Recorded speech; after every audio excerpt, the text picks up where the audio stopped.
வணக்கம். லைஃப்ல ஒருத்தங்க நிறைய அச்சீவ்மெண்ட்ஸ் பண்ணி ஒரு செலிபிரிட்டி ஸ்டேட்டஸ் அடையிறது அப்படின்றது ஒரு சாதாரணமான விஷயமே கிடையாதுங்க. அந்த ஸ்டேட்டஸ் அவங்க அடையறதுக்கு நிறைய ஸ்ட்ரகிள்ஸ் ஃபேஸ் பண்ணியிருப்பாங்க, நிறைய தடைகளை தாண்டி வந்திருப்பாங்க. இன்னைக்கு சக்சஸ்ஃபுல்லா இருக்கக்கூடிய செலிபிரிட்டிஸ் அவங்களோட வாழ்க்கையில நடந்த நிறைய சுவாரஸ்யமான விஷயங்களை திரும்பி பார்க்குற ஒரு அழகான நிகழ்ச்சி தான் நம்மளோட என் ஆட்டோகிராஃப். வாங்க நிகழ்ச்சிக்கு போகலாம்.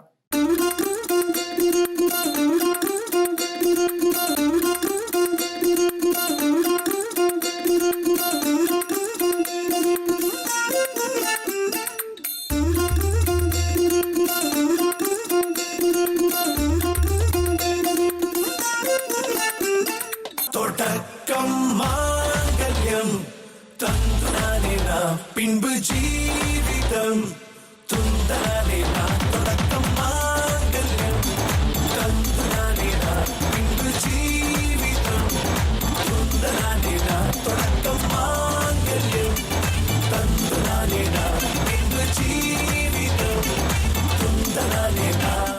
இன்னைக்கு நம்மளோட எபிசோட் ரொம்பவே ஸ்பெஷலான ஒரு எபிசோட். ஏன்னா இது என் ஆட்டோகிராஃபோட 50வது எபிசோட். ஸோ ஒரு ஸ்பெஷல் எபிசோடுக்கு கண்டிப்பா ஒரு ஸ்பெஷல் கெஸ்ட் தான் நம்ம கூட வந்திருக்காரு. இவர் ஒரு பாடல் ஆசிரியர், ஒரு பாடகர், ஒரு நடிகர் அண்ட் கூடிய சீக்கிரத்துல இவர் ஒரு இயக்குனராகவும் நம்ம பார்க்க போறோம். வேற யாருமே இல்லை, அருண் ராஜா காமராஜ் சிந்துஜா ஜோடி தான் நம்மளோட இருக்காங்க. வணக்கம். ரொம்ப ரொம்ப சந்தோஷம் உங்க ரெண்டு பேரையுமே எங்களோட ஷோக்கு நீங்க வந்ததுல. தேங்க்யூ. எப்படி இருக்கீங்க? நல்லா இருக்கேன். எப்படி இருக்கீங்க? சூப்பரா இருக்கும்.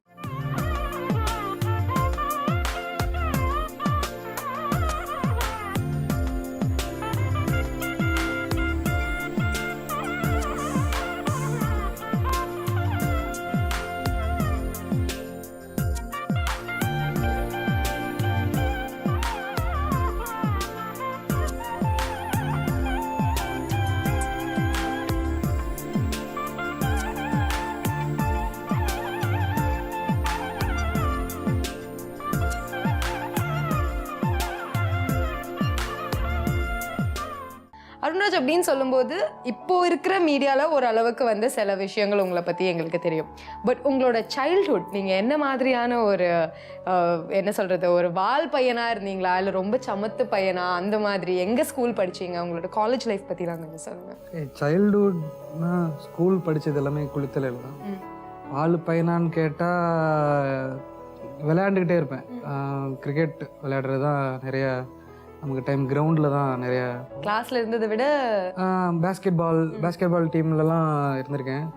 ஸோ ரொம்ப குட்டையாக இருப்பேன். ஆனால் பேஸ்கெட் பால் பிளேயரு. நமக்கு அப்புறம் அப்போது கட்டையான் தான் கூப்பிடுவார் எங்கள் பிடி சார். ஸோ அது பேஸ்கெட் பால் டீமில் இருந்தேன். அப்போ எனக்கு ஒரு ஆசை கிரிக்கெட் டீமில் சேரணும் அப்படின்னு. பட் எங்கள் ஸ்கூலில் கிரிக்கெட்லாம் கிடையாது. அதனாலே பாதி நேரம் 11th 12th ஏதாவது திருச்சியில் கிரிக்கெட் இருக்க ஸ்கூலில் போய் சேரணும் அப்படின்னா அதெல்லாம் வெறுமனே ஆசையாக மட்டும் இருந்துச்சு. 11th 12th திருச்சி பிஷப் போய் படிக்க ஆரம்பித்தேன். ஸோ 10th வரைக்கும் ஓரளவுக்கு நல்லா படிக்கிற பையன் தான். 90%லாம் வாங்கியிருக்கேன். அது கொஞ்சம் நல்லா படிக்கிற பையன் இல்லை, ரொம்பவே நல்லா படிக்கிற பையன். ஆமாம். கெமிஸ்ட்ரி சார்கிட்ட போயிட்டு எங்கள் அப்பா சொன்னார், இந்த மாதிரி என் பையனை டாக்டர் ஆகணும்னு ஆசைப்பட்றேன் அப்படின்னு சொன்னார். அப்போது கெமிஸ்ட்ரி சார் சொன்னார், உங்கள் பையன் நல்ல பையன், டாக்டர் ஆகணும்லாம் ஆசைப்படாதீங்க, சர்டிபிகேட் பண்றது நல்ல பையன். ஆமா, நீங்க டாக்டர் ஆகணும்லாம் ஆசைப்படாதீங்க, அந்த அளவுக்குலாம் ஒர்த் இல்லைன்ட்டாரு. எனக்குமே பெருசா அதுக்கப்புறமா ஓகே நம்ம சாரே சொல்லிட்டாரு, இதுக்கு மேல நம்ம என்ன கஷ்டப்பட்டு படிச்சுக்கிட்டுன்னு சொல்லி விட்டேன். ஸோ ஸ்கூலில் நம்மளுக்கு டாக்டர்லாம் இனிமேல் செட் ஆகாது, நம்ம காலேஜில் பார்த்துக்கலாம் அப்படின்னு சொல்லிட்டு டாக்டர் MBBS படிச்சு தான் வாங்கணும்னு அவசியம் இல்லை. அது ஒரு 100% வேலிடான பாயிண்ட். இன்னும் ஒரு கொஞ்ச நாள்ல வாங்கிடலாம் கண்டிப்பா. டாக்டர் பட்டத்தை நான் வாங்கியே தருவேன் அப்படின்றது உங்க அப்பாவோட இதையும் நம்ம சாட்டிஸ்ஃபை பண்ணிடலாம். பட் அதுக்கு அடுத்தது காலேஜ்ல ஏன்னா நிறைய பேர் இண்டஸ்ட்ரியிலையும் உங்களோட காலேஜ்ல இருந்து இருக்காங்க. ஸோ உங்களோட காலேஜ் லைஃப் எப்படி இருந்தது, உங்களோட பேட்ச்மேட்ஸ் பத்திலாம் சொல்லுங்க. நான் ஒரு 1 month கெமிஸ்ட்ரி படித்தேன். BSc கெமிஸ்ட்ரி சென்ட் ஜோசப்ஸ் காலேஜில். அந்த 1 monthல 1 month கழிச்சு 1 month முடிய போகிற டைமில் எனக்கு இன்ஜினியரிங் சீட் கிடச்சிது. ஸோ அதுக்கப்புறம் இன்ஜினியரிங் சேர்ந்துட்டேன். இன்ஜினியரிங் சேர்ந்தும் போது எனக்கு ஃபஸ்ட்டு 6 months பெருசாக அப்படி ஃபஸ்ட்டு எல்லா டிபார்ட்மெண்ட் பசங்களும் இருப்பாங்க. ஸோ என் செக்ஷனில் இருந்த பசங்க எல்லாருமே எனக்கு நல்ல க்ளோஸ். ஸோ டிபார்ட்மெண்ட்குள்ளே போனதுக்கப்புறம் தான் இந்த லைஃபோட ஃப்ரெண்ட்ஸ் அமைய ஆரம்பித்தாங்க. ஸோ அப்படி தான் நான், சிவா, ஸ்ரீதர், நவனி, செந்தில் ஸோ எல்லாருமே வந்து அப்போ ஃப்ரெண்ட்ஸாக ஆனோம். ஸோ இன்ன வரைக்கும் ஃப்ரெண்ட்ஸாகவே இருக்கும். ஸோ காலேஜ் போனப்போ பாதி டைம் வந்து கல்ச்சரல்ஸ், பாதி டைம் கிரிக்கெட். ஸோ இங்கேயுமே அந்த எனக்கு சின்ன வயசில் ஆசைப்பட்ட அந்த கிரிக்கெட் வந்து எனக்கு காலேஜில் தான் நடந்துச்சு. ஸோ இங்கே போய் தான் ஃபஸ்ட்டு கிரிக்கெட் ஆட போகும்போது தான் சிவாலாம் நல்லா க்ளோஸ் ஃப்ரெண்ட் ஆனோம். சிவா நான் எல்லாமே ஒரே team, computer science department. So அது அப்போ ஆரம்பித்த ஒரு ஃப்ரெண்ட்ஷிப்பு. அப்புறமா சிவா இண்டஸ்ட்ரிக்குள்ளே வந்ததுக்கப்புறமா டைட்டில் வின் பண்ணோடனே என்னை வந்து பண்ணுறியாடான்னு கேட்டால் நானும் கூட போய் பண்ணேன். அப்புறம் படம் சேர்ந்து கமிட் ஆனோம். அதுக்கப்புறமா வந்து அவன் வந்து நடிக்கிறதுல போயிட்டான், நான் அசிஸ்டன்ட் டைரக்டராக வந்துட்டேன். ஸோ இப்படியே எங்களோட ஜேர்னி வந்து ஸ்டார்ட் ஆகும். அதுக்கப்புறம் வந்து ஆமாம். ஸோ காலேஜ் வந்து ஒரு ரொம்ப இம்பார்ட்டண்ட்டான ஒரு ரோல். எங்கள் காலேஜில் நான் படிச்சுட்டு இத்தனை பேர் அமெரிக்காவில் இருக்காங்க, எல்லாம் இருக்காங்க. ஆனால் நிறைய பேர் வந்து இண்டஸ்ட்ரியிலேயும் இருக்காங்க. ஸோ இவரது வந்து ஒரு மிக்சடான ஒரு சைல்ட்ஹுட். ரொம்ப நல்லா படிக்கிற ஒரு பையன் வந்து டாக்டர்லாம் ஆகணும் அப்படின்ற ஒரு எய்மில் இருந்த பையன் வந்து என்ஜினியரிங், அப்புறம் வந்து மீடியா அப்படின்றது அவர் லைஃப் மாறிடுச்சு. உங்களோட சைல்ட்ஹுட் எப்படி இருந்தது? ஆக்சுவலாக பார்த்தா ரொம்ப சைலண்ட்டான ஒரு ஸ்டூடெண்ட். உங்களை பார்த்தாலே அப்படி தெரியுதுங்க, ரொம்ப சைலண்டான ஸ்டூடெண்ட். அதுதான் தப்பு. No it's not the truth. Actually 10th வரைக்கும் ஹிந்து சீனியர் செகண்டரி சொல்லிட்டு ஒரு school. After that children garden மயிலாப்பூரில் பண்ணேன் 11th and 12th. அது 10th வரைக்கும் வந்து கோஎட். ஸோ அதனால் ரொம்ப சைலண்ட், பயங்கர ரொம்ப இருக்கிற இடமே தெரியாமல் ஒரு ஆவரேஜ் ஸ்டூடெண்ட் அந்த மாதிரி தான் இருந்தேன். 11th and 12th வந்து கம்ப்ளீட்டாக கேர்ள்ஸ் ஸ்கூல். ஸோ எங்கே பார்த்தாலும் வந்து ஒரே மாதிரி மக்கள் தெரிஞ்சோடனே அப்படியே வந்து நான் அப்படியே ஆப்போசிட்டாக ஆகிட்டேன். ஸோ எல்லா காம்படிஷன்ஸ்லேயும் கலந்துக்கிறது அண்ட் ஸ்போர்ட்ஸ். எனக்கு வந்து அப்போ தான் தெரியும், ஓ நான்லாம் விளையாடுவேனா அப்படின்ற ஒரு தாட் கொண்டு வந்தது அந்த ஸ்கூல் தான். அண்ட் தென் காலேஜ் பார்த்தீங்கன்னா Queen Mary's, again it was a completely women's college. நானும் காலேஜ் போயிட்டு வந்தேன். நம்ம எல்லாருமே வந்து அதே இதுல மட்டும் நாங்க ரெண்டு பேரும் ஒரு அப்படியே ஒரு அந்யோன்யம் வந்து அதுல இருக்கு. ஆமா. ஸோ நான் வந்து பிஎஸ்சி மேக்ஸ்.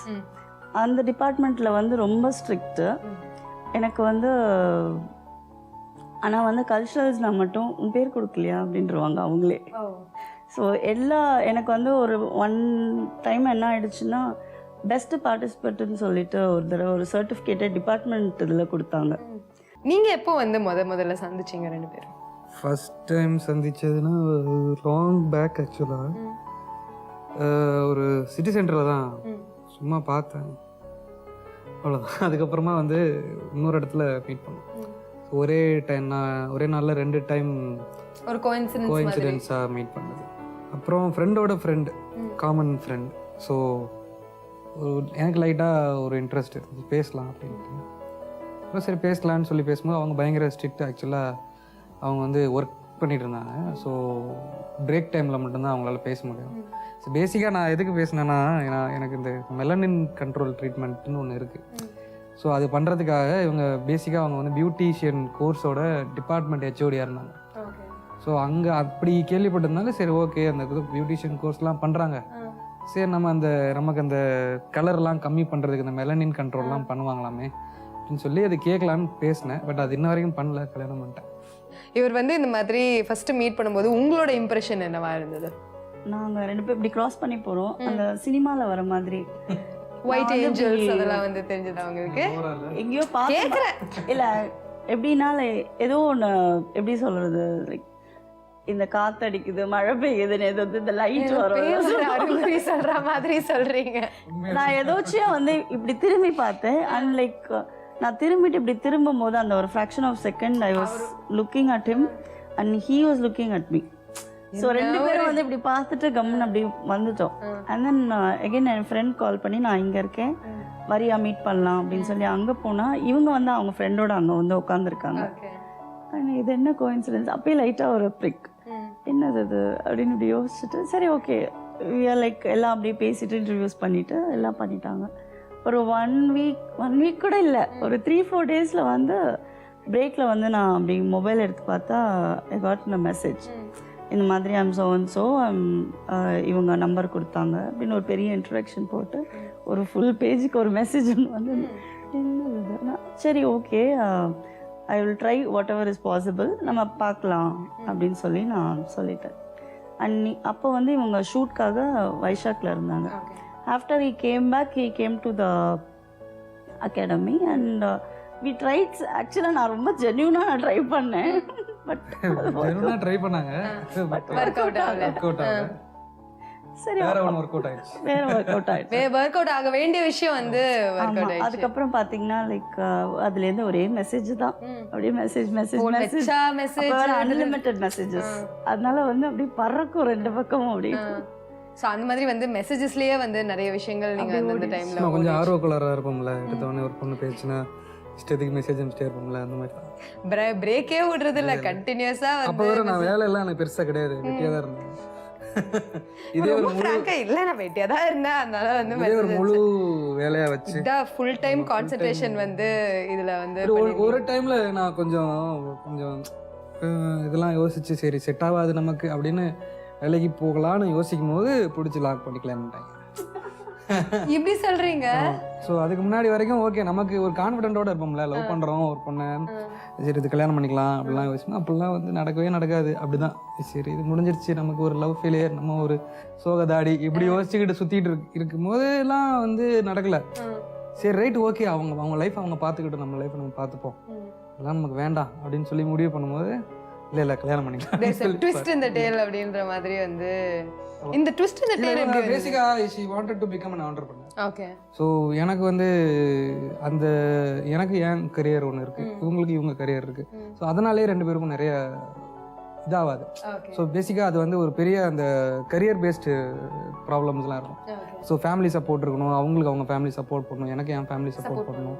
ஸோ நிறையா இருந்துச்சு. நிறையா இருக்கும்போது அதெல்லாம் தாண்டி ஒரு குருட்டு நம்பிக்கை இருக்கும்ல.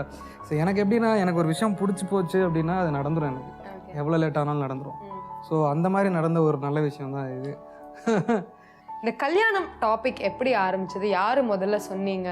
கல்யாணம் எப்படி வந்து ப்ரொபோஸ் பண்ணி how did that process happen? இல்லை ஆக்சுவலாக கல்யாணம் ஃபர்ஸ்ட் ஆஃப் ஆல் கல்யாணம் பண்ணிக்கணும்னு தான் ரெண்டு பேரும் லவ் பண்ண ஆரம்பிச்சது. ஃபர்ஸ்ட் ஆஃப் ஆல் ரெண்டு வீட்லேயுமே பிரச்சனை இருக்குது அப்படின்றதுனால அந்த ப்ரொபோசல் கல்யாணத்தை பற்றி பேசுகிறதுக்கான வாய்ப்பு எனக்கு இல்லை. ஏன்னா நான் இன்னும் செட்டில் ஆகலை. ஃபர்ஸ்ட் ஆஃப் ஆல் நான் படமும் பண்ணல, ஒன்றும் பண்ணல, அசிஸ்டன்ட் டைரக்டராக ஊர் சுற்றிட்டு வெட்டியாக அலைஞ்சிட்டு இருந்தேன் டைமு. அப்போ வந்து என்னென்னா இவங்க வீட்டில் ஒரு பெரிய பிரச்சனை. So she should get married, அந்த மாதிரியான ஒரு situation. Actually my father past away. So அப்பா இறந்ததுனால என்ன ஆயிடுச்சு, ஸோ பீயிங் த எல்டஸ்ட் எல்லோரும் வந்து பொண்ணு ரொம்ப நாள் ஏன் இவ்வளோ நாள் வச்சுருக்கீங்க, அப்பாவும் இல்லை, சீக்கிரம் கல்யாணம் பண்ணி கொடுத்துருங்க, அந்த ப்ரெஷர் எனக்கு ரொம்ப அதிகமாகிடுச்சு. ஸோ அப்படி தான் அந்த மாதிரி ஒரு ப்ரெஷர் ஒன்று இருந்தது. நான் கொஞ்சம் டைம் எடுத்துக்கலாமே, ஆனால் அவங்களுக்கு சரியாக அந்த டைமிங் வந்து அவங்களுக்கு சரியாக வரல. So I had to talk to my parents. So நான் எங்கள் வீட்டில் பேசினது ஒன்றே ஒன்று தான், எதாக இருந்தாலும் நான் தான் பார்த்துக்க போகிறேன். எங்கள் அப்பா ஃபஸ்ட்டு என்ன சொன்னார்னா, ஜாதகப்படி பிரச்சனை இருக்குது அப்படின்னாரு. இந்த பொண்ணை கல்யாணம் பண்ணால் தான் அந்த பிரச்சனையா, இல்லை எந்த பொண்ணை கல்யாணம் பண்ணாலும் எந்த பிரச்சனையா அப்படின்னு கேட்டேன். இல்லை ஜாதகப்படி எந்த பொண்ணை கல்யாணம் பண்ணாலும் இந்த பிரச்சனை தான் அப்படின்னாரு. சரி நான் அதை கல்யாணம் பண்ணிக்கிறேன் அப்படின்னு. ஸோ பிரச்சனை இருக்குன்னு தெரிஞ்சிருச்சு. அப்போ தெரிஞ்ச பொண்ணுட்டு இருந்தே பிரச்சனை வந்தால் பிரச்சனை இல்லை அப்படின்ற மாதிரி தான் ஹேண்டில் பண்ணிக்கலாம். ஸோ பேசிக்காக என்னென்னா, இந்த மாதிரியான விஷயங்களுக்கு நம்ம ஒரு முடிவு எடுத்துட்டோம் அப்படின்னா அதை ஸ்ட்ராங்காக பிலீவ் பண்ணிட்டோம்னா அது பிரச்சனை கூட பிரச்சனையாக தெரியாது. ஸோ அந்த மாதிரி தான் இட் ஹேப்பன். லைக் கல்யாணத்துக்கு கல்யாண டைமில் தான் நான் ஒரு படம் கமிட் ஆயிருந்தேன், படம் டைரக்ட் பண்ணுறதுக்கு. ஸோ அந்த டைமில் என்னென்னா, நான் வந்து யார்ட்டுமே சொல்லவே இல்லை எனக்கு கல்யாணம் ஆக போகுது. ஸோ இந்த மாதிரி அதெல்லாம் எதுவும் சொல்லவே இல்லை. ஃப்ரெண்ட்ஸுக்கு மட்டும்தான் தெரியும், என்னோடய க்ளோஸ் ஃப்ரெண்ட்ஸுக்கு தெரியும், பேரண்ட்ஸுக்கு தெரியும், அவ்வளோதான். மற்றபடி யாருக்குமே நான் சொல்லவே இல்லை. நாம் ஃபுல்லாக என்னோட இது பூரா படம் ஒர்க் பண்ணுறதுலே இருந்தது. அப்போ மான்கராத்தே ஷூட்டிங் வேறு போயிட்டு இருந்தது. ஸோ மான்கராத்தே ஷூட்டிங் வந்து நைட்டில் நடக்கும். நான் அதை முடிச்சுட்டு நேராக ஆஃபீஸ் போயிடுவேன். ஆஃபீஸ் போயிட்டேன்னா டே ஃபுல்லாக ஆஃபீஸில் இருப்பேன். ஸோ நான் கல்யாண பத்திரிக்கை போய் யாருக்கும் வைக்கல. ரொம்ப க்ளோஸ் ஃப்ரெண்ட்ஸ்லாம் கூட கோச்சிக்கிட்டாங்க, கல்யாணம் பண்ணிக்கிற ஒரு பத்திரிக்கை வைக்க மாட்டியா அது மாதிரி. ஸோ நான் ஃபோன் பண்ணி கூப்பிட்டதுக்காக வந்தவங்க தான் என் கல்யாணத்துக்கு வந்தவங்க. ஸோ எல்லாமே இவங்க தான் பார்த்துக்கிட்டாங்க. இவங்க சைடில் தான் ஃபுல்லாக எல்லாம் மண்டபம் பார்த்து எல்லாமே. ஏன்னா இப்போ சிவாலாம் வந்து ஸோ நல்ல எஸ்டாப்ளிஷ்டாக இருக்கும்போது கல்யாணத்துக்கு வந்தான் அப்படின்னா அது அது கரெக்டான இடமா இருக்கணும் அப்படின்ற ஒரு இடம். ஸோ அது கொஞ்சம் நான் ஃபுல் ஏசி இருந்தால் தான் நான் இருப்பேன்லாம் நான் சொல்லியிருந்தேன். ஃபுல் டிமாண்ட்ஸ்லாம் வந்து மாப்பிள்ளையா இருந்து இல்லை மாப்பிள்ளை டிமாண்ட் கிடையாது, எனக்கு ஏசி பார்த்தீங்களா எவ்வளோ இருக்கு பார்த்தீங்களா. ஸோ நமக்கு அது ஒரு மாதிரி சொஃபிஸ்டிகேட்டடாக இருந்து ஒரு 10 வருஷமாக என்னை பழகிட்டாங்க. அதுக்கு முன்னாடிலாம் ஏசி பார்த்தது கூட கிடையாது, இங்கே சென்னை வந்து தான் ஃபுல்லாக. ஸோ அது மாதிரி ஒரு சில பல இதெல்லாம் ஃபுல்லாக ரெக்குயர்மெண்ட்ஸாக இருந்துச்சு. போய் பார்த்து ஒவ்வொரு விதமாக பண்ணி ட்ரெஸ்ஸு கூட இவங்க தான் பார்த்துக்கிட்டாங்க. ஃபுல்லாக எல்லாமே பண்ணது எல்லாமே இவங்க தான். ஸோ என்னோட சைடில் நான் கல்யாணத்துக்கு வந்து தாலி கட்டுறது தான் வந்து என்னோட வேலை. நான் அது கரெக்டா டைமுக்கு வந்து கல்யாணத்தை சிறப்பிச்சு கொடுத்துட்டு திருப்பி ஆஃபீஸ் போயிட்டேன். அதோட என்ன காமெடினா, அன்னைக்கு கல்யாணம் முடிஞ்ச அன்னைக்கு எனக்கு கால் வந்துச்சு கம்பெனிலேருந்து, ஷூட்டிங் இருக்கு இன்னைக்கு நைட் வந்துருங்க அப்படின்னு. சார் எனக்கு இன்னைக்கு தான் கல்யாணம் ஆச்சு, நான் எப்படி வர முடியும் ஷூட்டிங்க்கு? அதான் கல்யாணம் ஆயிடுச்சுல கிளம்பி வாங்க அப்படின்னு. சார் கல்யாணம் மட்டும் தான் ஆயிருக்கு. என்ன ஒரு நல்ல கல்யாணம் தான் சார் முடிஞ்சிருக்கு, ஒரு 2 days leave as I am suffering from fever. So கல்யாணம் இந்த மாதிரி ஒரு மாதிரி இவங்க தான் ஃபுல்லாக எடுத்து நின்று ஃபுல்லாக அவங்க தலைமையில் தான் நடந்துச்சு. அவங்க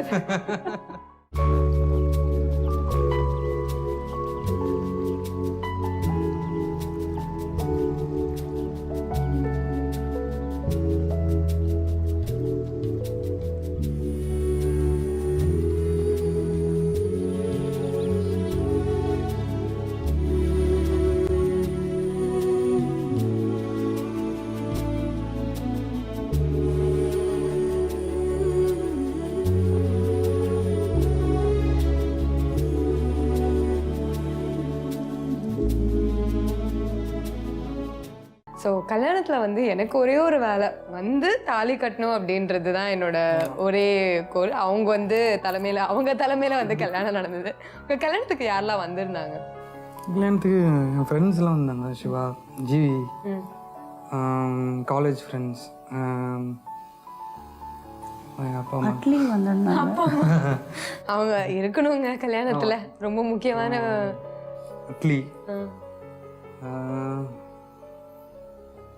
நிறைய யாருக்கெல்லாம் கூப்பிட்டனோ யாருக்கெல்லாம் அந்த டைப்ல வந்து பத்திரிக்கை கொடுக்க முடிஞ்சதோ அவங்கெல்லாம் வந்திருந்தாங்க. ஸோ எக்ஸ்ட்ரீம்லி பிஸியான ஒரு கல்யாண பொண்ணு.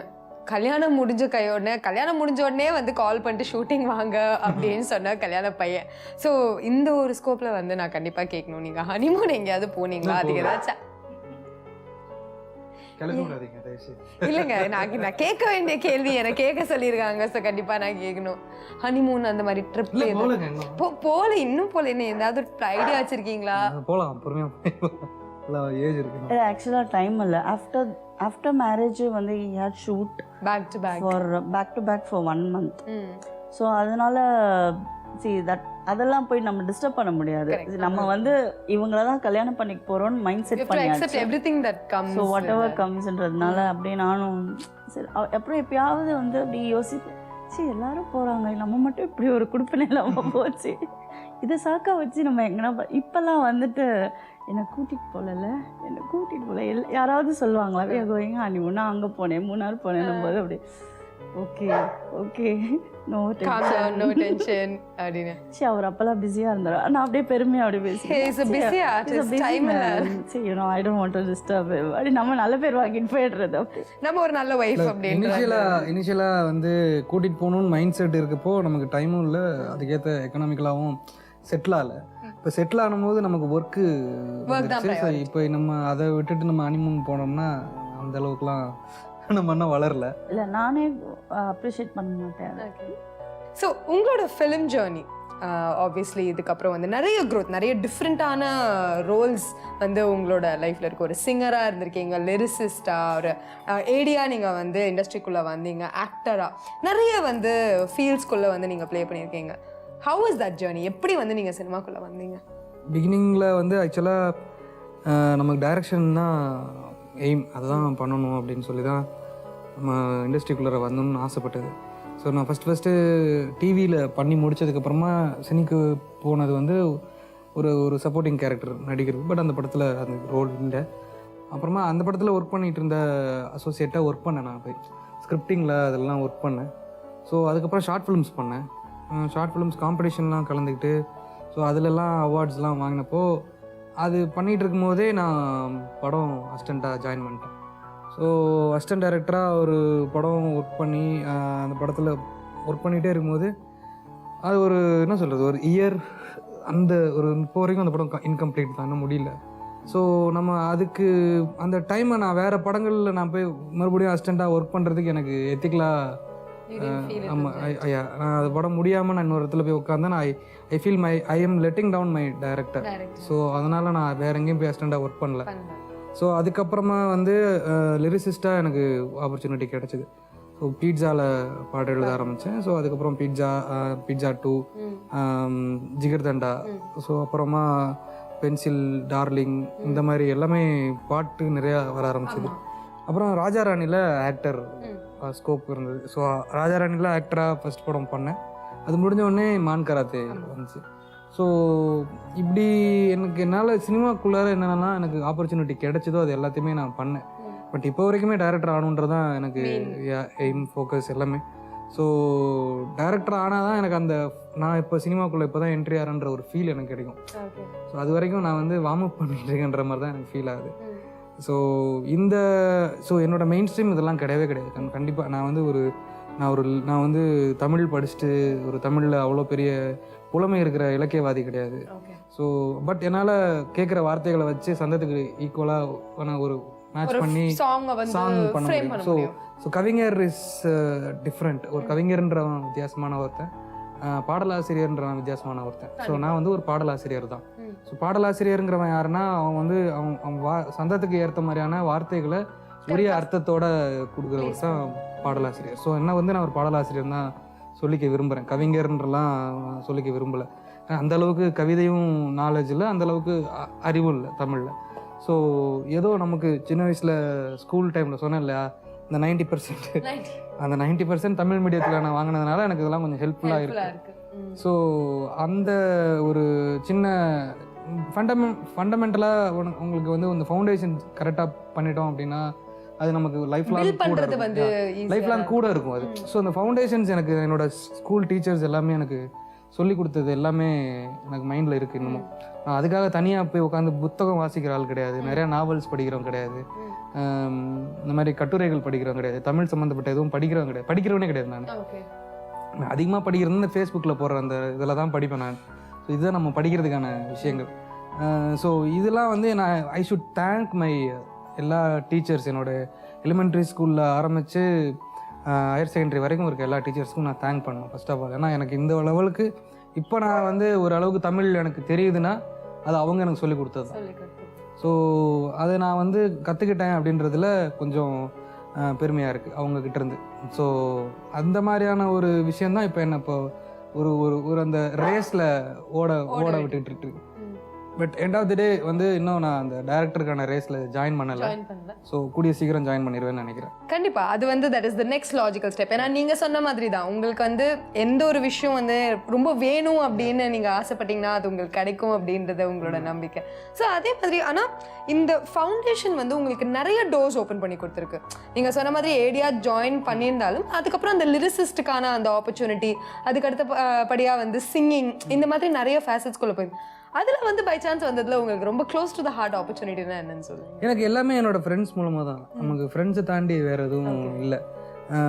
நான் டிவிக்கு போனதும் காரணம் சிவகார்த்திகேயன். டிவியிலேருந்து அசிஸ்டன்ட் டைரக்டராக போனப்பையும் சிவகார்த்திகேயன் தான் காரணம். ஸோ அசிஸ்டன்ட் டைரக்டராக பண்ணிகிட்டு இருக்கும்போது நான் வந்து ஒரு ஒரு பாடலாசிரியராக வரும்போது அந்த ரூட்டில் சிவா ஒரு ரீசனாக இருந்திருக்கேன். ஸோ நாங்கள் ஒரு ஆல்பம் பண்ணணும்னு சொல்லி முடிவு பண்ணி அந்த ஆல்பத்தில் நான் ஒரு பாட்டு எழுதினேன். ஸோ அந்த பாட்டு படத்தில் வந்துச்சு. ஸோ அப்போ தான் நான் ஒரு லிரிசிஸ்ட் ஆனேன். ஸோ இப்போ எல்லாமே நம்ம ஃப்ரெண்ட்ஸ் பிடிச்சி கை தூக்கி விட்டது தான். நமக்கு பெருசாக யாரையுமே தெரியாது இண்டஸ்ட்ரிக்குள்ளார. நான் போய் பெருசாக யார் கூடயும் பழகிற ஆளும் கிடையாது, மிங்கிளார ஆளும் கிடையாது. நான் எப்போவுமே ஐசோலேட்டடாக இருந்தே பழகிட்டேன் ஆரம்பத்துலேருந்து. ஸோ நமக்கு ஒரு ஃப்ரெண்ட்ஸ் ஜோன் இருக்கும். அந்த ஃப்ரெண்ட்ஸ் ஜோனுக்குள்ளே நான் ஒரு பயங்கர கிரேசியான ஆள். ஸோ அதனாலவே நான் வந்து பொது இடங்களுக்குலாம் போனால் அமைதியாகிடுவேன். ஸோ கொஞ்சம் நான் எனக்கான ஒரு சர்க்கிளை போட்டுட்டு அதுக்குள்ளே இருந்துருவேன். நான் பயங்கர கிரேசி, நான் என்ன பேசுகிறேன்னே தெரியாது, யோசிக்காமல் ஏதாவது பேசிடுவேன், நான் கிறுக்குத்தனமாக பண்ணுவேன்.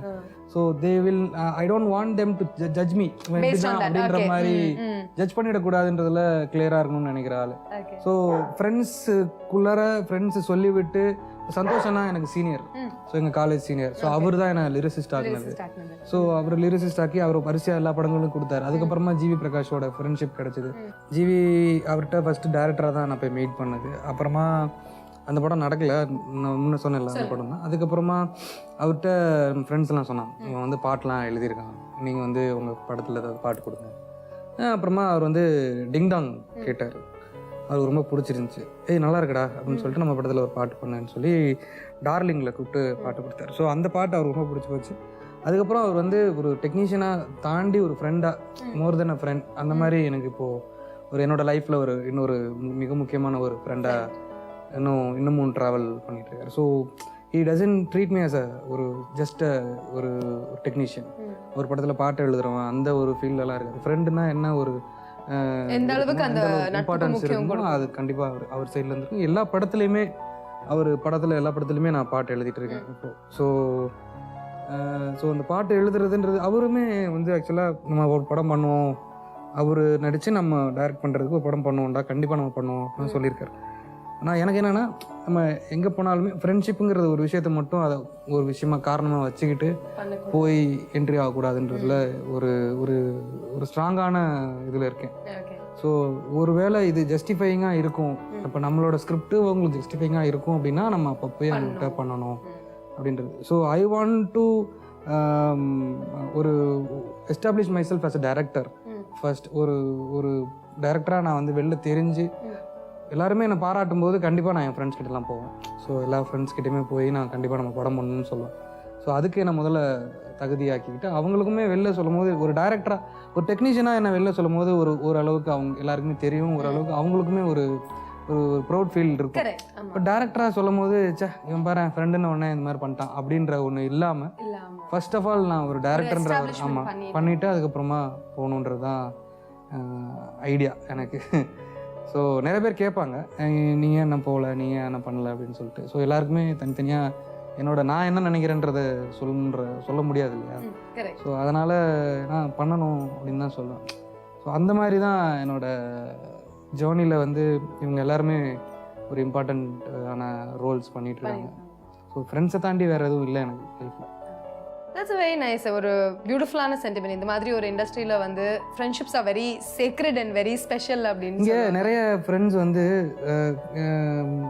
விஷயத்துக்காக ஃப்ரெண்ட்ஸாக இருந்திருக்காங்க. கரெக்ட். அதான் அந்த மாதிரி எனக்கு இது வரைக்குமே செட் ஆகுது. அந்த மாதிரியான ஆள் கிடையாது. இதுக்காக தான் நான் அவங்க ஃப்ரெண்டுனா அப்படி ஒரு விஷயம் எனக்கு வேண்டான்றதான் நான் யோசிப்பேன். நான் முதல்ல ஃப்ரெண்டு, அந்த ஃப்ரெண்ட்ஷிப்பை வேல்யூ பண்ணும்போது தான் எல்லாமே நல்லதாக நடக்கும். ஸோ ஒன்று இது இருந்தால் தான் ஃப்ரெண்டு, இது இல்லைன்னா ஃப்ரெண்டு இல்லைன்ற மாதிரி ஆகிடும். ஸோ அந்த மாதிரியான ஃப்ரெண்ட்ஷிப்பை நான் என்றைக்குமே அலோவ் பண்ணுறதே இல்லை. ஸோ லைஃப்க்கான ஃப்ரெண்ட்ஸ் நான் என்ன அருண்ராஜான்ற ஒரு மனிதனுக்கான ஃப்ரெண்ட்ஸ் தான் பார்க்குறேனே தவிர அவன் ஒரு டேலண்டடான ஆள் இல்லை, அவன் இப்போ நிறைய பேர் இப்போ நம்மகிட்ட அந்த வர பெனிஃபிட்ஸ் மூலமா வந்து. ஸோ அப்படி எனக்கு அதில் பெருசாக உடன்பாடு இல்லை. ஏன்னா என்ன எல்லா நாளுமே சக்ஸஸ்ஃபுல்லாக இருப்போம்னு சொல்ல முடியாது. So life will have ups and downs. So நம்ம வெற்றியில் நம்ம கூட இருக்கணும்னு நினைக்கிறவங்க தோல்வியில் இருப்பாங்களான்னு தெரியாது. ஸோ இப்போ அவங்க நம்பிட்டோன்னா அது கடைசி வரைக்கும் அது பெரிய வழியாக இருக்கும். ஸோ நம்ம வெற்றி தோல்விங்கிறதே ஃபர்ஸ்ட் ஆஃப் ஆல் நம்ம மைண்டில் எடுத்துக்காமல் நான் பாட்டுக்கு ஒரு ஜேர்னி போயிட்டுருக்கேன். ஸோ நான் என்ன எப்போவுமே சொல்கிற விஷயந்தான். இப்போ எல்லாரும் சொல்கிறாங்க நீங்கள் வளர்ந்துட்டீங்க, நீங்கள் பெரிய ஆகிட்டீங்கன்னு சொல்கிறாங்க. நான் அப்படியே தான் இருக்கேன். என்னை பார்க்குற விதம் தான் எல்லாரோடதும் மாறி இருக்கு. ஸோ டைரக்டர் ஆகிற வரைக்கும் இப்போது இந்த ஃபீல்டில் இதையும் நான் பெருசாக உதாசீனப்படுத்திட்டேன்னா, இல்லை நான் டைரக்டர் தான் பண்ணுவேன், நான் பாட்டு எழுத மாட்டேன், பாட மாட்டேன், நடிக்க மாட்டேன்னு சொல்லிட்டேன்னா அப்புறமா அதுவும் என்னை உதாசீனப்படுத்திட்டு போயிடும். ஸோ இது சினிமாக்குள்ளார நமக்கு இதுதான் பண்ணணுன்றதெல்லாம் இல்லை. சினிமாக்குள்ளார நம்ம என்ன வேணாலும் பண்ணலாம். ஸோ தெரிஞ்ச விஷயத்த பண்ணால் கான்ஃபிடென்ட்டாக பண்ண முடியும், தெரியாத விஷயத்த பண்ணால் கான்ஃபிடென்ட் இல்லாமல் பண்ணுவோம். அதான் வித்தியாசம். ஸோ இந்த செக்மெண்ட்டில் வந்து நாங்கள் கேட்க போகிற விஷயம் வந்து ஜென்ரலாகவே வந்து கப்புள்ஸ்னு பார்த்தீங்கன்னா, நீங்கள் சொன்னீங்க 2 பேருமே வந்து ரொம்ப டாம் அண்ட் ஜெரி, இந்த ரொமான்ஸ் அந்த மாதிரி கேரக்டர்லாம் நம்மளுக்கு செட் ஆகாது அப்படின்னு. டாம் அண்ட் ஜெரியாக இருந்தாலும் சில விஷயங்களுக்கு வந்து தேங்க்ஸ் சாரி அப்படின்றது சொல்லிப்பாங்க. ஸோ அந்த மாதிரி விஷயத்தில் நீங்கள் சிந்து கிட்ட எந்த விஷயத்துக்காக சாரி தேங்க்ஸ் சொல்லணும்னு ஆசைப்படுறீங்க? இது வரைக்கும் நிறைய ஹர்ட் பண்ணியிருப்பேன், எனக்கு தெரியாது, தெரிஞ்சு பண்ணுறவங்க கிடையாது. ஸோ தெரியாமல் பண்ணியிருப்பேன், நிறையா ஹர்ட் ஆகிருப்பாங்க. இன்னும் கொஞ்சம் ஷார்ட் டெம்பர் தான், பெருசாக யோசித்து பேசுகிறது கிடையாது. ஸோ நிறைய நேரங்களில் அது ஹர்ட் ஆகும். ஸோ அதுக்கு எல்லாமே கண்டிப்பாக சாரி கேட்டு தான் ஆகும். தேங்க்ஸு சொல்கிற மாதிரி நடந்துக்கல இன்னும். சும்மா சொல்ல. ஆக்சுவலாக தேங்க்ஸு சொல்லணுன்னா என்னை வந்து இது வரைக்கும் யாருக்கிட்டையும் விட்டு கொடுக்காத ஒரு ஆள்.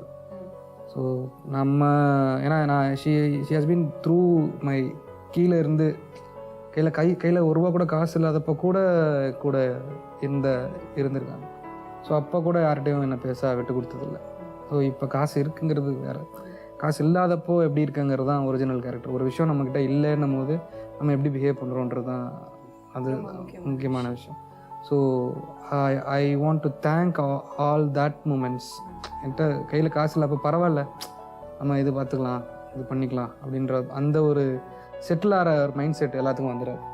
ஸோ அந்த ஒரு விஷயத்துக்கான கண்டிப்பாக தேங்க்ஸ் சொல்லுங்கள். சாரின்னா நிறைய இருக்குது. ஏன்னா I took a lot of time to understand இந்த இண்டஸ்ட்ரி, அவங்களோட life before marriage is different, life after marriage is different. Girls கிட்ட இருக்க ஒரு எனக்கு தெரிஞ்சு நாங்கள் டிஸ்கஸ் பண்ணுறேன், என் ஃப்ரெண்ட்ஸோட டிஸ்கஸ் பண்ணுறேன்னா நாங்கள்லாம் அப்படியே தான் இருக்கோம். லைஃப் ஆஃப்டர் மேரேஜ் கூட அப்படியே அந்த ஒரு லவ்லேயே ட்ராவல் பண்ணுறோம். But boys have lot of responsibilities after marriage. எனக்கு நிறைய ஆஸ் ஈ செட் எனக்கு நிறைய வருத்தங்கள், எல்லோரும் வெளில போகிற மாதிரி போகல, அந்த டைம் ஸ்பெண்ட் பண்ணல அப்படின்றதெல்லாம் எனக்கு வந்து இருக்குது. நான் அதனால் நிறையா ஆர்கியூமெண்ட்ஸ் வரும். பெருசாக சண்டைன்னு கிடையாது, ஆர்கியூமெண்ட்ஸ் நிறைய இருக்கும் எங்களுக்குள்ளே. அது என்ன அப்புறம் it took a lot of time. இப்போல்லாம் வந்து டைம் இல்லை, ஓகே டைம் இல்லையா ஃபைன், அந்த அண்டர்ஸ்டாண்டிங் வர்றதுக்கு ரொம்ப டைம் எடுத்தது. பட் ஏன்னா மவுல்டிங் டைம்னு ஒன்று இருக்கும் இல்லையா, ஸோ அதுக்கு நிறைய டைம் எடுத்துச்சு எனக்கு. அது வரைக்கும் வந்து ஹீ ஸ்பேர்ட் மீ, இப்போ ப்ளீஸ் நீ வந்து இது பண்ணாத, புரிஞ்சுக்கோ. அந்த இதெல்லாம் வந்து எல்லாமே மெசேஜஸாக தான் வரும். நாங்கள் ஆர்கியூ பண்ணோன்னே டைம் அப்புறம் ஏன்னா he will be busy, he will go out recording meeting அப்படின்னு வெளில போயிடுவாங்க. நான் வீட்டில் அப்படியே உட்காந்துருக்கணும். நான் அப்புறம் வந்து மெசேஜ் வரும், சி நான் வந்து you know what I was trying to expect அப்படி நான் என்ன சொல்ல வரேன் தெரியுமா அப்படின்னு சொல்லிலாம் நான் ஒரு பயங்கர ஒரு பேஜ்க்கு மெசேஜ் அனுப்புவேன். ஹி வில் ரிப்ளைன்னு அப்படியே ஒரு சிம்பிளாக அப்படியே நச்சுன்னு அப்படியே ஒரு ஆணி மாதிரி டக்குன்னு ஒன்று போடுவாங்க. ஐ நோ, பட் நான் உங்ககிட்ட இதான் எக்ஸ்பெக்ட் பண்ணுறேன். ஸோ இந்த மாதிரி நிறைய கான்வர்சேஷன்ஸ் வந்ததுக்கப்புறமா வந்து ஒரு பாயிண்ட் ஆஃப் டைமில் I understood, okay this is how I have to be அப்படின்ற ஒரு இது வந்துச்சு. அது வரைக்கும் இப்போயும் நிறையா விஷயங்கள் நான் வந்து புரிஞ்சுக்க ட்ரை பண்ணிட்டு தான் இருக்கேன். ஸோ அதுக்கு எல்லாமும் சேர்த்து I have to say sorry to him.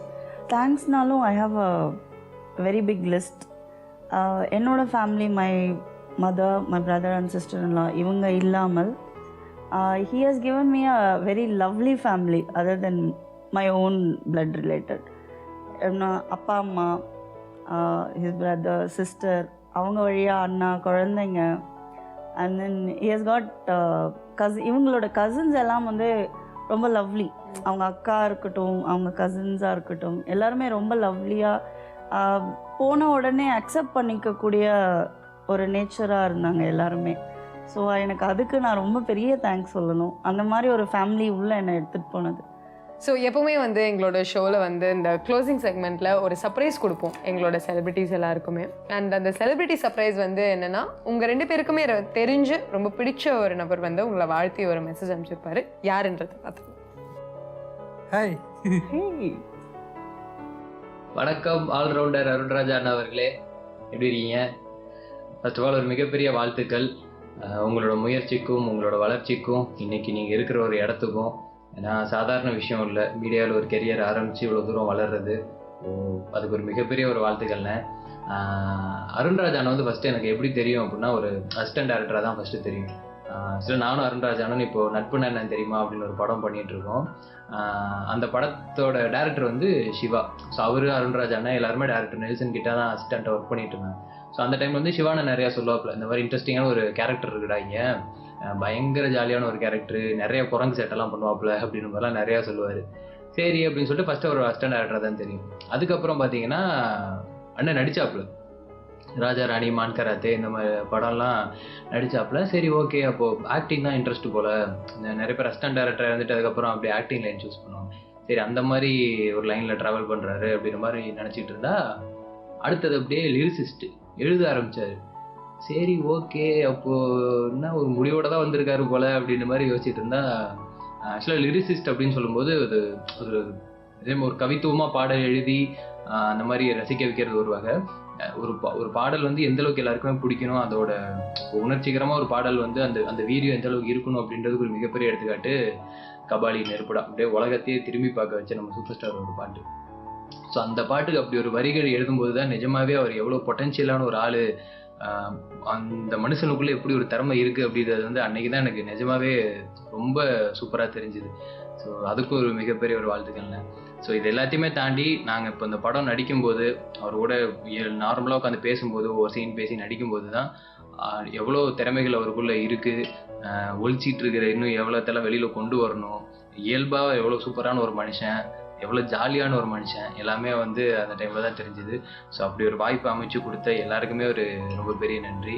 And வந்து முக்கியமாக இப்போ அருண்ராஜா அவனை சர்ப்ரைஸ் பண்ணுறதுக்கு என்னை கேட்டதுக்கு ரொம்ப பெரிய நன்றி. So thank you so much.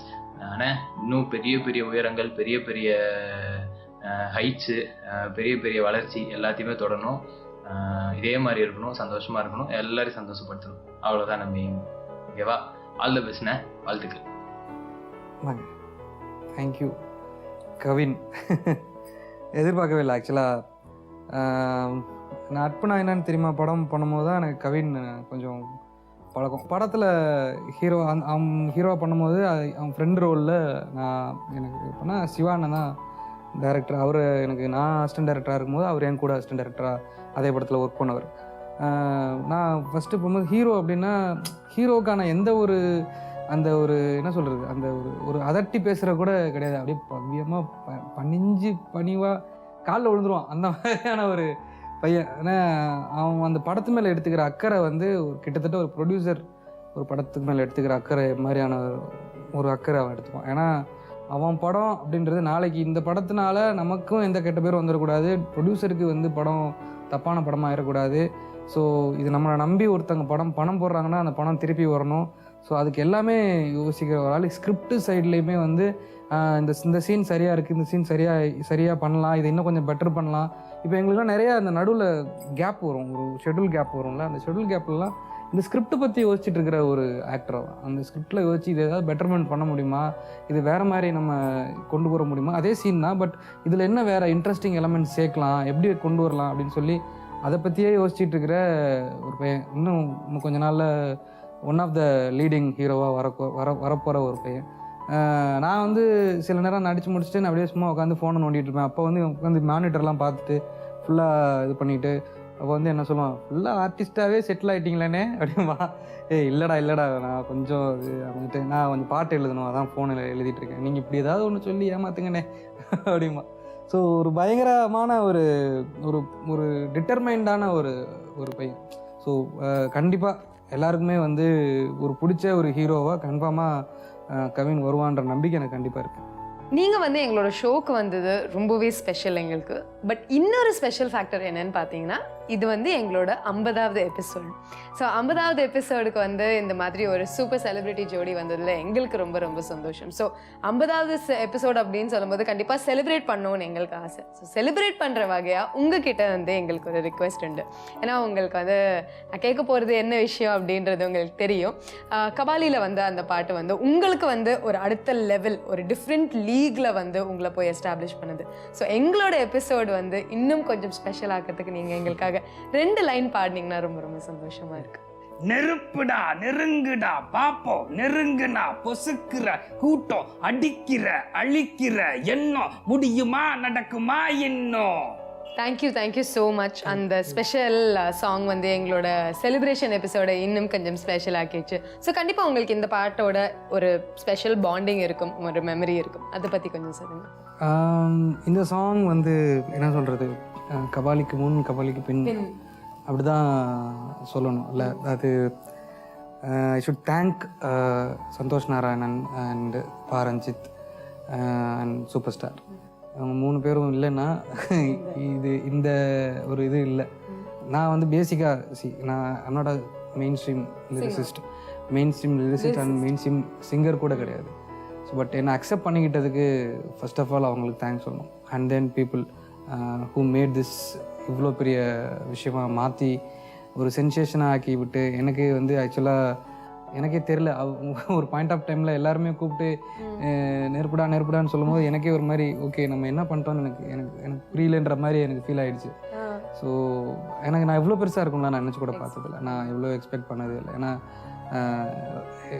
எனக்கு தெரியும் சூப்பர் ஸ்டார் படம், ஸோ இருக்கும், ஒரு ஹெவியாக ஒரு ஃபீல் இருக்கும். ஸோ எனக்கு ஒரு ஹெல்ப், எனக்கு ஒரு ஒரு கெரியரில் நெக்ஸ்ட்டு ஒரு மைல் ஸ்டோன், ஒரு புக் மார்க்காக இருக்கும். ஏன்னா அதுக்கு முன்னாடி தான் நான் இளைய தளபதிக்கு ஒரு பாட்டு எழுதி பாடியிருந்தேன். ஸோ இளைய தளபதி முடிச்சுட்டு அதுக்கப்புறமா டேரெக்டாக சூப்பர் ஸ்டார்னோடனே ஐ ஃபெல்ட் வெரி ஹாப்பி.